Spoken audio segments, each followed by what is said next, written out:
하나님의 말씀은 요한복음 18장 15절에서 27절까지의 말씀입니다. 모두 자리에 등장하셔서 하나님의 말씀 함께 봉독하겠습니다. 이에 군대와 총수장과 유대인의 아랫사람들이 예수를 잡아 결박하여 먼저 안나스에게로 끌고 가니 안나스는 그 해의 대제사장인 가야바의 장인이라. 가야바는 유대인들에게 한 사람이 백성을 위하여 죽는 것이 유익하다고 권고하던 자더라. 시몬 베드로와 또 다른 제자 한 사람이 예수를 따르니 이 제자는 대제사장과 아는 사람이라 예수와 함께 대제사장의 집들에 들어가고, 베드로는 문 밖에 서 있는지라 대제사장을 아는 그 다른 제자가 나가서 문지키는 여자에게 말하여 베드로를 데리고 들어오니, 문지키는 여종이 베드로에게 말하되 너도 이 사람의 제자 중 하나가 아니냐 하니, 그가 말하되 나는 아니라 하고, 그때가 충고로 종과 아랫사람들이 불을 피우고 서서 쬐니 베드로도 함께 서서 쬐더라. 대제사장이 예수에게 그의 제자들과 그의 교훈에 대하여 물으니 예수께서 대답하시되 내가 드러내놓고 세상에 말하였노라. 모든 유대인들이 모이는 회당과 성전에서 항상 가르쳤고 은밀하게는 아무것도 말하지 아니하였거늘 어찌하여 내게 묻느냐? 내가 무슨 말을 하였는지 들은 자들에게 물어보라. 그들이 내가 하는 말을 아느니라. 이 말씀을 하심에 곁에 섰던 아랫사람 하나가 손으로 예수를 쳐 이르되 내가 대제사장에게 이같이 대답하느냐 하니, 예수께서 대답하시되 내가 말을 잘못하였으면 그 잘못한 것을 증언하라. 바른 말을 하였으면 내가 어찌하여 나를 치느냐 하시더라. 안나스가 예수를 결박한 그대로 대제사장 가야바에게 보내니라. 시몬 베드로가 서서 불을 쬐더니 사람들이 묻되 너도 그 제자 중 하나가 아니냐? 베드로가 부인하여 이르되 나는 아니라 하니, 대제사장이 중 하나는 베드로에게 귀를 잘린 사람의 친척이라. 이르되 내가 그 사람과 함께 동산에 있는 것을 내가 보지 아니하였느냐? 이에 베드로가 또 부인하니 곧 닭이 울더라. 아멘. 자리에 앉으시겠습니다. 기도합니다. 사랑하는 하나님 감사합니다. 저희를 사랑하셔서 하나님의 자녀 삼아 주시며 주님의 말씀으로 살게 하여 주시며 감사드립니다. 거룩한 주일 주님께 예배드림이 저희 인생의 기쁨이며 행복임을 알게 하여 주옵소서. 오늘도 저희에게 말씀으로 함께하여 주옵시고 저희로 그 말씀을 들을 때에 성령님께서 역사하여 주시사 보고 듣고 깨닫는 은혜가 있게 하여 주옵소서. 모든 말씀 예수 그리스도의 이름으로 기도하였사옵나이다. 아멘. 우리 주님의 은혜와 평강이 하나님께 예배하는 모든 성도님들께 넘치기를 원합니다. 우리말에 믿는 도끼에 발등 찍힌다라는 말이 있습니다. 잘 될 거라고 믿고 있던 일이 틀어지거나 믿고 있던 사람이 배신하여 해를 입게 되는 경우를 비유적으로 이르는 말입니다. 일반적으로 믿는 사람이 배신하게 되면 믿는 도끼에 발등 찍힌다, 이렇게 우리가 이야기합니다. 이때 얼마나 믿느냐에 따라서 그 아픔이 다를 것입니다. 오늘의 말씀을 어떻게 보면 믿는 도끼에 발등 찍힌다라고 말할 수 있습니다. 예수님께서 사랑하신 제자 베드로가 예수님을 부인하는 그러한 말씀입니다. 예수님께서 체포당하시기 직전 얼마 되지 않은 6월절 만찬의 자리에서 베드로는 분명 예수님께서 가시는 곳이면 어디든지 따라가겠다, 이렇게 또한 장담을 했던 사람입니다. 대제사장과 바리새인들의 종들이 예수님을 체포하려 했을 때에는 칼을 꺼내서 그들을 위협하고 대제사장의 종의 귀까지 잘랐던 사람입니다. 그는 자신의 말처럼 예수님께서 체포되어 붙잡혀 가시는 그 길을 따라갑니다. 그러나 당당히 따라간 것은 아닙니다.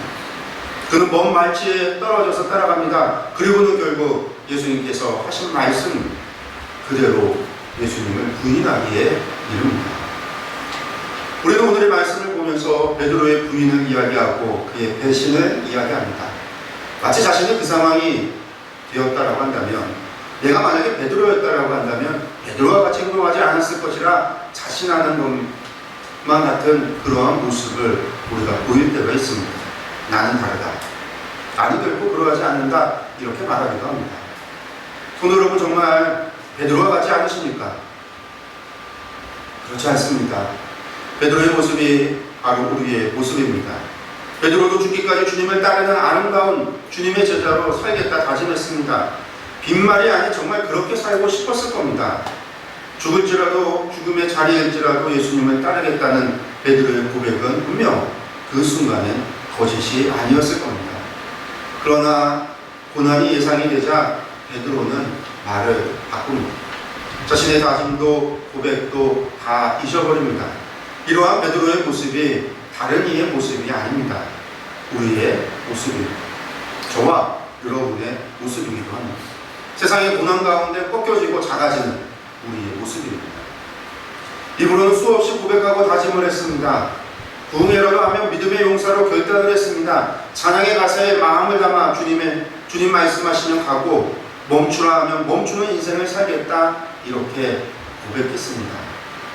그러나 실상은 그렇게 살고 있지를 못합니다. 내 뜻과 내 의지로 살아갑니다.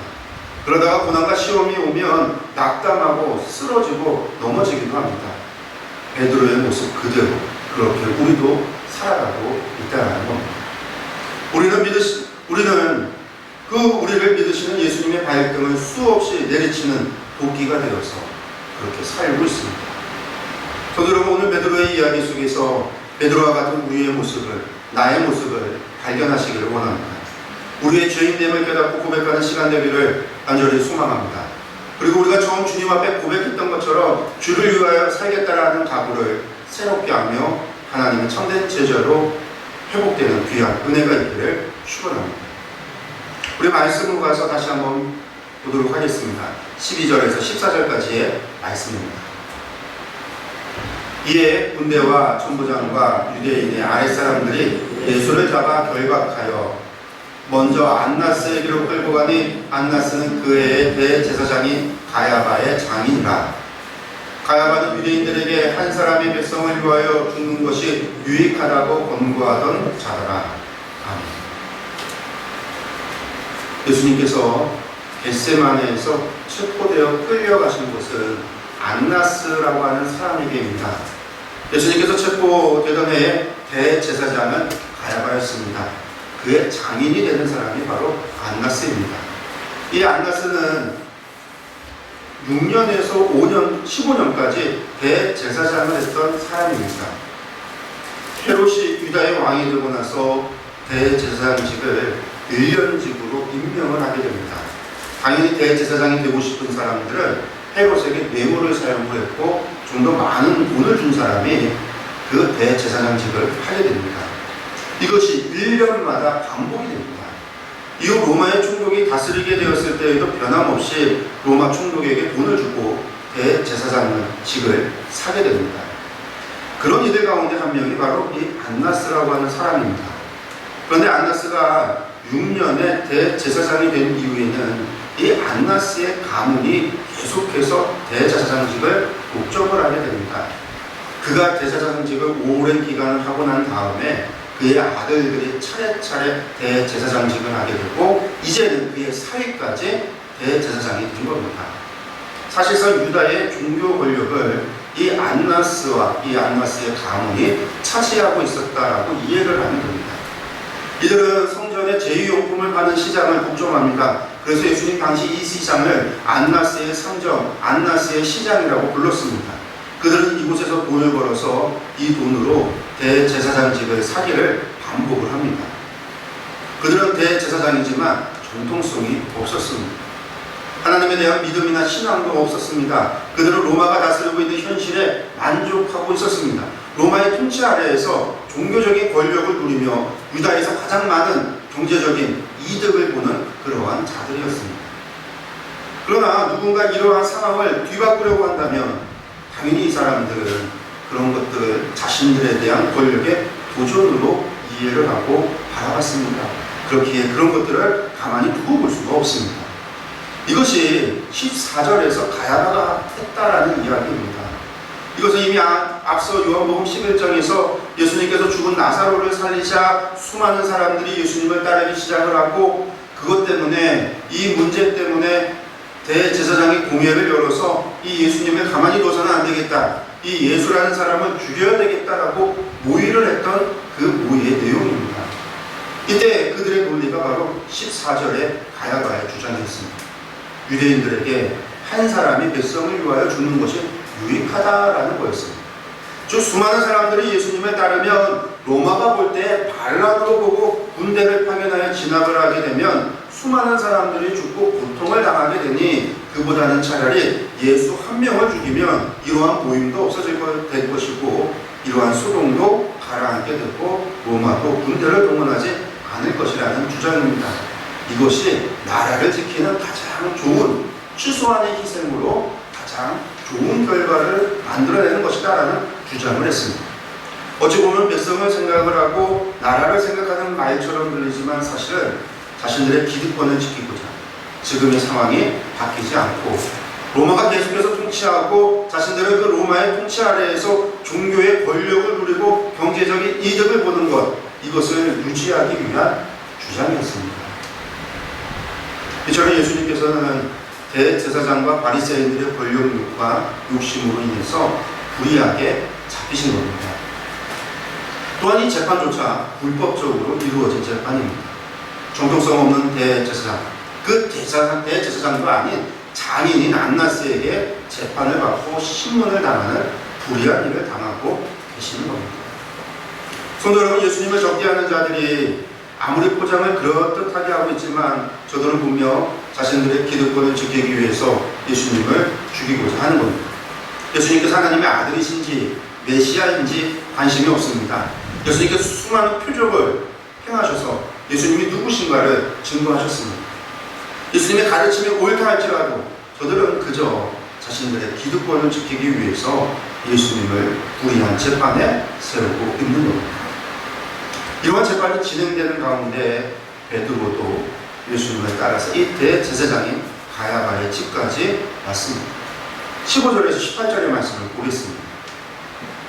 시몬 베드로와 또 다른 제자 한 사람이 예수를 따르니 이 제자는 대제사장과 아는 사람이라 예수와 함께 대제사장의 집들에 들어가고 베드로는 문 밖에 서 있는지라 대제사장을 아는 그 다른 제자가 나가서 문 지키는 여자에게 말하여 베드로를 데리고 들어오니 문 지키는 여종이 베드로에게 말하되 너도 이 사람의 제자 중 하나가 아니냐 하니 그가 말하되 나는 아니라 하고 그때가 충고로 종과 아랫 사람들이 불을 피우고 서서 쬐니 베드로도 함께 서서 쬐더라.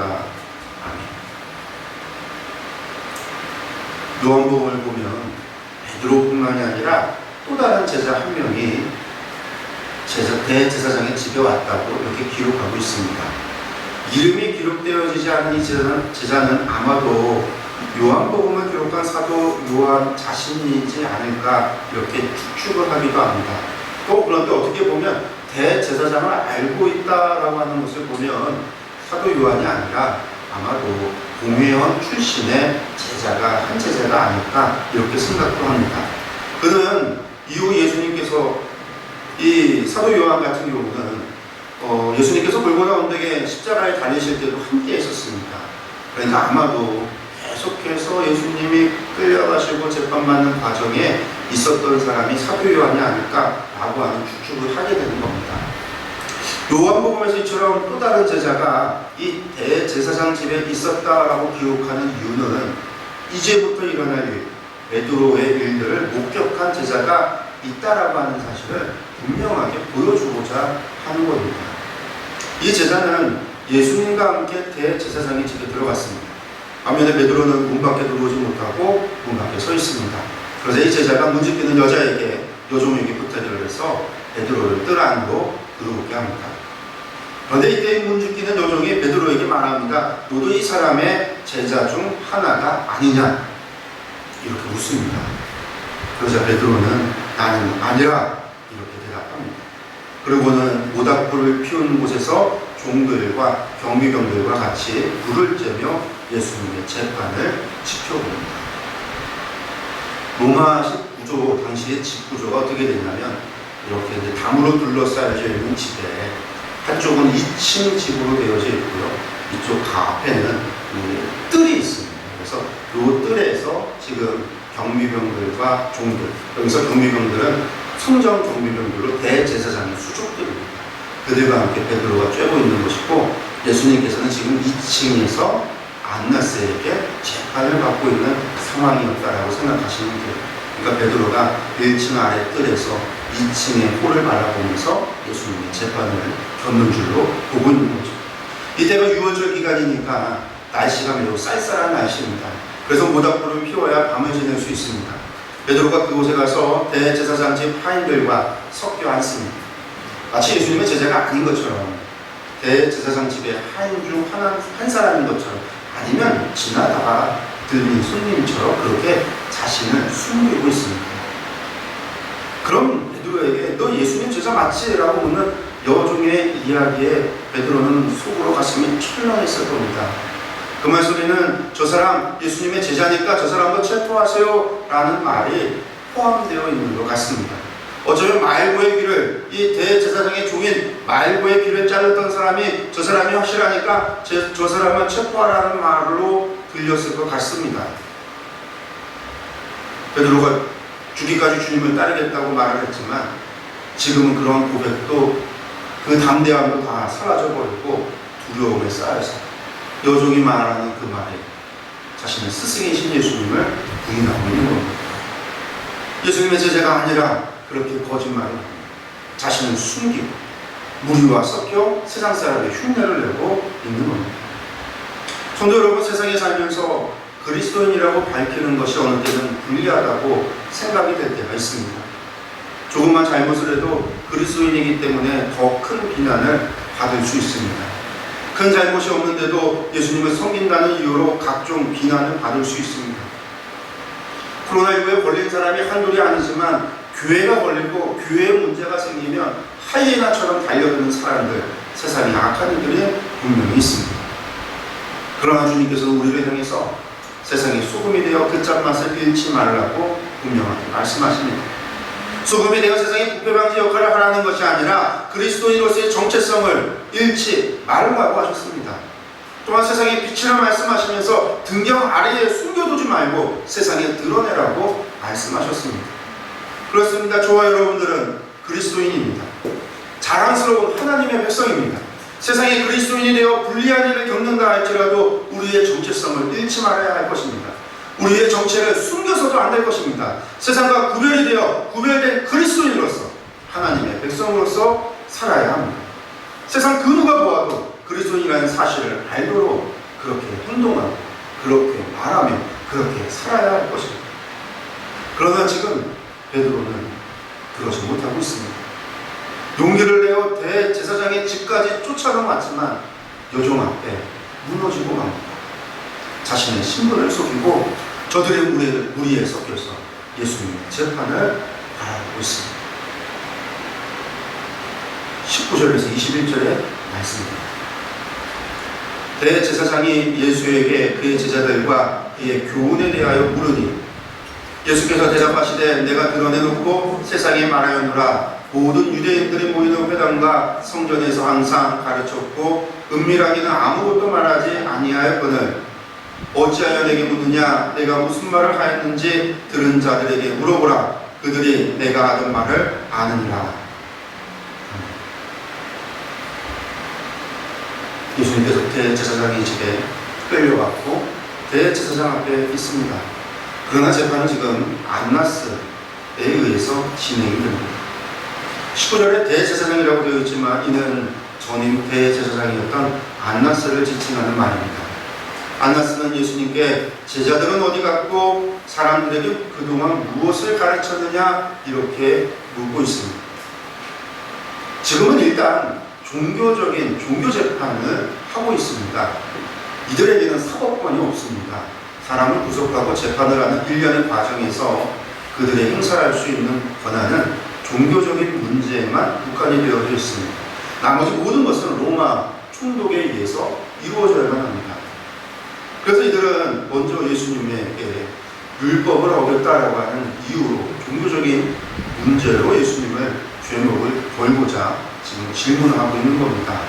사람들에게 잘못된 가르침을 전하고 사람들을 선동했다라고 하는 그러한 죄를 뒤집어 씌우려 하고 있는 겁니다.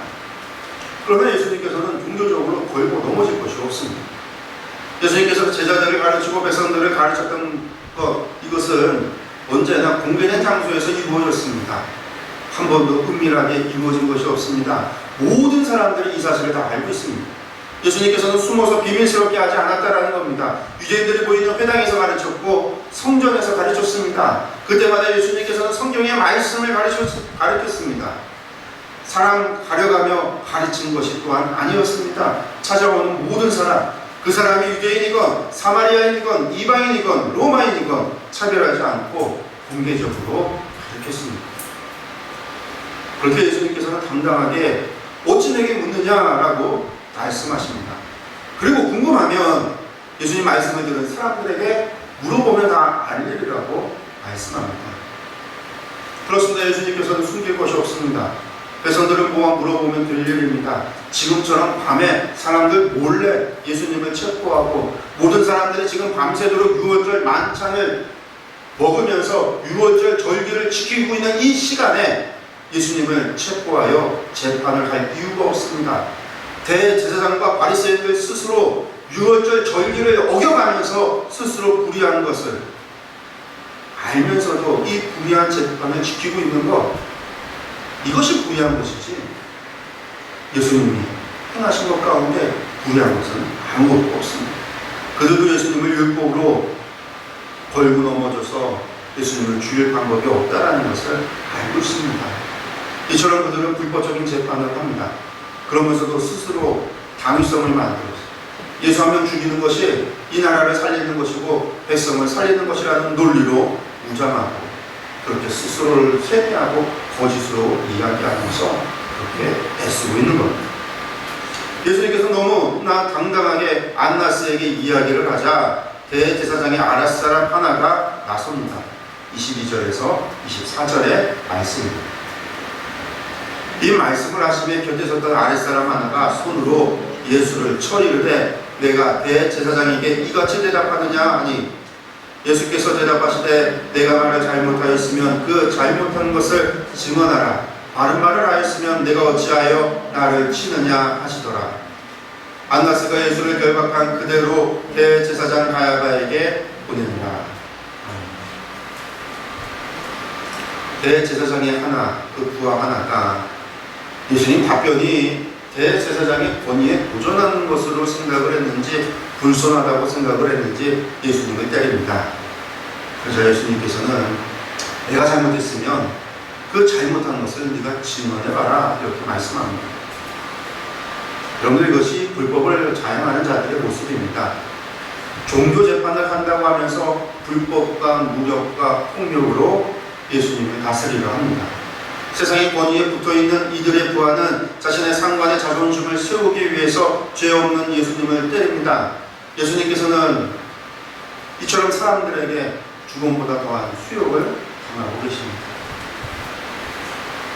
그러나 그 순간 예수님을 따르겠다라고 하는 베드로, 그 제자는 예수님을 섬기고 세상의 진리의 말씀을 전하고 죽을지라도 예수님을 따르겠다 이렇게 맹세했던 예수님의 제자인 베드로는 모닥불만 쬐고 있습니다.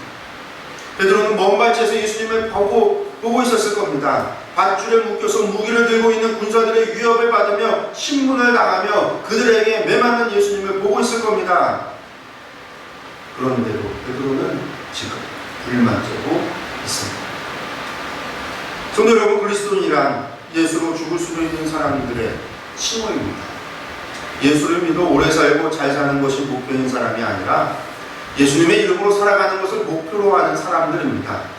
주의 말씀대로 살고 주를 위해 사는 사람들, 그런 사람들이 그리스도인입니다.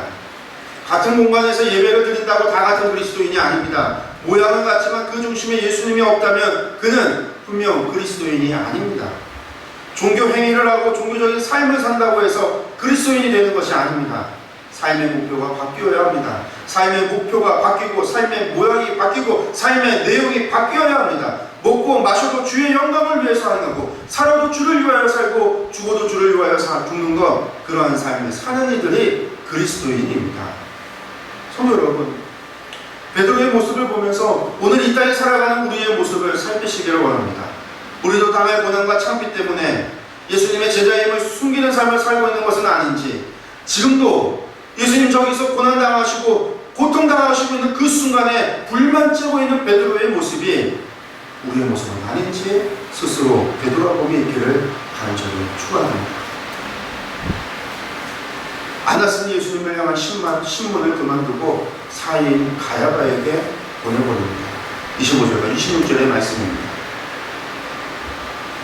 시몬 베드로가 서서 불을 쬐더니 사람들이 묻되 너도 그 제자 중 하나가 아니냐? 베드로가 부인하여 이르되 나는 아니라 하니 대제사장의 종 하나는 베드로에게 귀를 잘린 사람의 친척이라 이르되 내가 그 사람과 함께 공산에 있는 것을 내가 보지 아니하였느냐.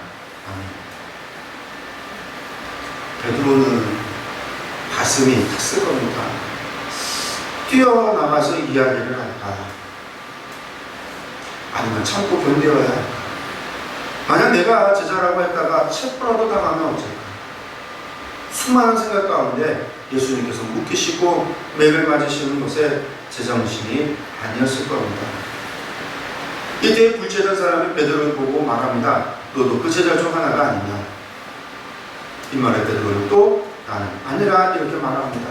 이때 마침 베드로에게 귀가 잘렸던 그 말고의 친척이 이야기합니다. 내가 그 사람과 함께 동산에 있는 것을 내가 보았다. 이렇게 이야기합니다. 다른 복음서를 보면 이때 베드로가 저주하며 맹세하여 아니라고 하였다. 이렇게 기록하고 있습니다. 저주하고 맹세했다라는 말은 내가 그런 사람이면 내가 저주를 받을 것이다 라고 맹세를 했다라는 말입니다. 베드로가 예수님과 많은 제자들 앞에서 죽음의 자리까지 같이 가겠노라고 생명을 버린다 할지라도 주님과 동행하겠다라고 말한 지 지금 몇 시간이 지나지 않았습니다. 그리고 지금 그의 눈앞에는 예수님이 계십니다. 그분을 코앞에 두고 내가 예수님의 제자였다면 내가 저주를 받을 것이다 라고 맹세를 하고 있는 베드로입니다.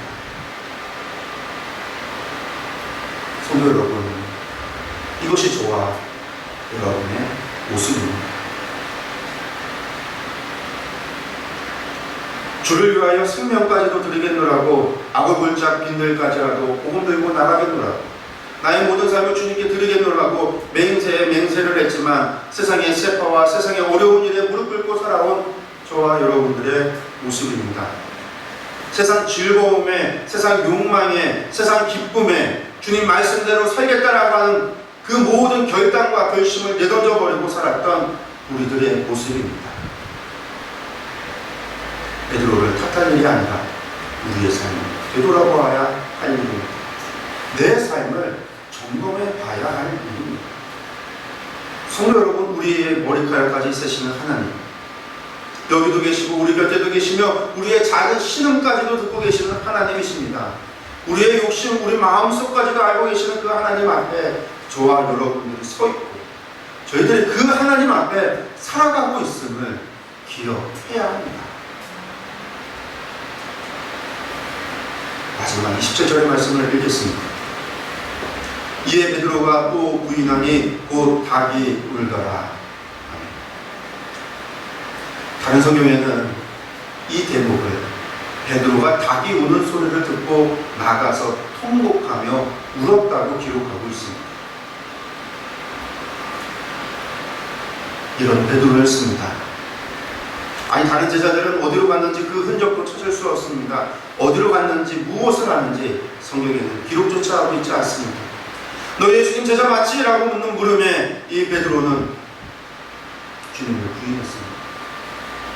너 예수님과 같이 있었던 사람이 아니냐라고 묻는 사람들의 질문에 나는 아니라 부인하고 맹세하며 아니라고 이야기하고 저주하고 맹세하며 나는 예수 그리스도의 제자가 아니라고 했던 베드로였습니다. 성도 여러분, 여러분은 예수님의 제자이십니다. 그렇습니다. 우리는 예수 그리스도의 제자입니다. 보리떡 5개와 물고기 2마리로 5,000명을 먹이시고 죽은 자를 살리시고 변화산 상에서 모세와 엘리야를 만나실 때는 분명히 예수님의 제자였습니다. 그때는 분명 자랑스러운 예수님의 제자였습니다. 그러나 고난의 현장에서는 숨고 부인하고 저주하며 맹세하여 나는 아니라고 부인하는 제자이기도 합니다. 사랑하는 성도 여러분, 참된 그리스도인이 되시기를 바랍니다. 닭이 울고 있습니다. 이제는 달라져야 합니다. 죽음이 올지라도 주를 따르겠다는 그 마음 끝까지 지켜야 합니다. 우리가 처음 주님을 만나고 다짐하고 결심했었던 그 결단과 결심 지켜야 합니다.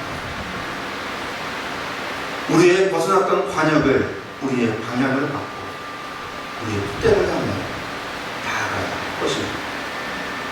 그것이 그리스도인의 삶입니다. 그러한 저와 여러분들이 되시기를 간절히 축원드립니다. 기도하겠습니다. 사랑과 자비의 하나님 아버지 감사드립니다. 저희의 부족함을 아심에도 끝까지 사랑하여 주시기에 감사드립니다.